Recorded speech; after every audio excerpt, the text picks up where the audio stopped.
Halo teman-teman, Assalamualaikum. Kali ini kita akan membahas mengenai gerontologi, yaitu tentang bab gangguan pendengaran dan gangguan keseimbangan pada lansia.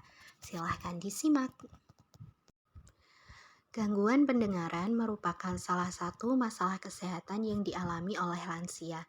Menurut Suhadirman 2016 mengemukakan bahwa pada usia 45 hingga 65 tahun, manusia itu mulai mengalami penurunan pendengaran secara berangsur-angsur.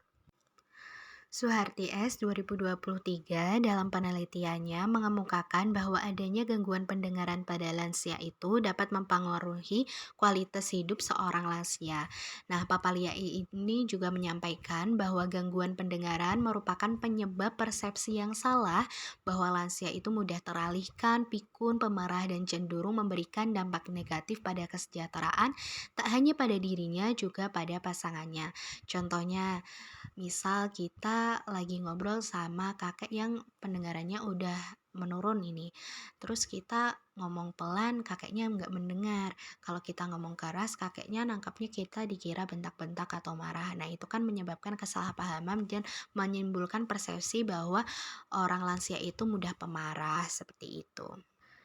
Gangguan keseimbangan Lupa A 2017 dalam penelitiannya menunjukkan terdapat perbedaan tingkat keseimbangan tubuh antara lansia laki-laki dan perempuan. Perbedaan keseimbangan ini dipengaruhi oleh kekuatan otot, jenis aktivitas yang dilakukan, faktor hormonal, dan juga psikologisnya. Nah, laju penurunan kadar hormon laki-laki itu tak secepat dengan perempuan. Hal ini ada kaitannya dengan menopause pada perempuan, karena pada perempuan kan ada menopause.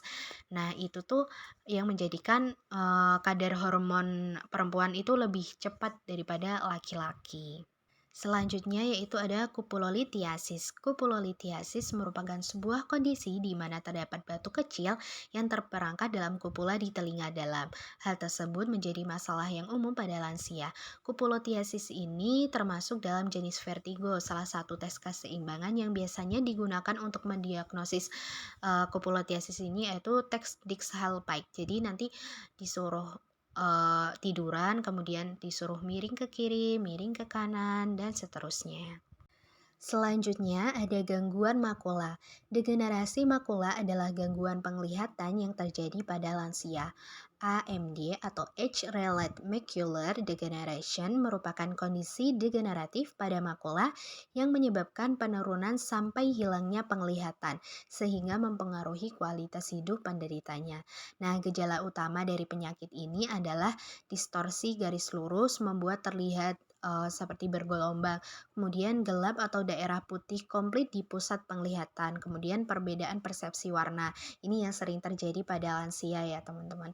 Kalau biasanya kita disuruh sama mbah kita, tolong dong ambilin baskom yang warnanya itu warna itu loh, yang warna biru, ternyata baskomnya itu warna hijau gitu. Kemudian ada penurunan penglihatan secara tiba-tiba, kemudian kehilangan penglihatan pusatnya. Selanjutnya ada gangguan ataksian waktu bergerak.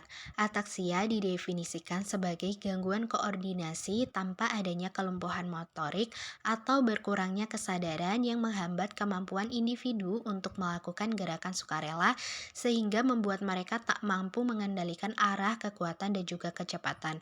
Beberapa penyebab umum ataksia yang terjadi pada lansia itu termasuk penyakit neurodegeneratif seperti Parkinson, ataksia herediter, dan kondisi medis lainnya seperti stroke dan juga cedera pada kepala. Kemudian gejalanya juga bisa bervariasi, akan tetapi umumnya mencakup seperti kesulitan dalam mengontrol gerakan, gangguan keseimbangan, dan juga koordinasi motorik yang buruk. Selanjutnya yaitu ada Unity of Signs dalam surat Yasin ayat 68 yang berbunyi, siapa yang dipanjangkan umurnya sampai usia lanjut akan dikembalikan menjadi lemah seperti keadaan semula. Keadaan ini itu ditandai dengan rambut yang mulai memutih, kemudian penglihatannya yang mulai kabur, pendengarannya yang sudah berkurang, mulai sayup-sayup, giginya juga mulai berguguran, kulit mulai keriput, langkah juga telah gontai. Ini itu semuanya adalah sunatullah yang tidak bisa ditolak oleh siapapun.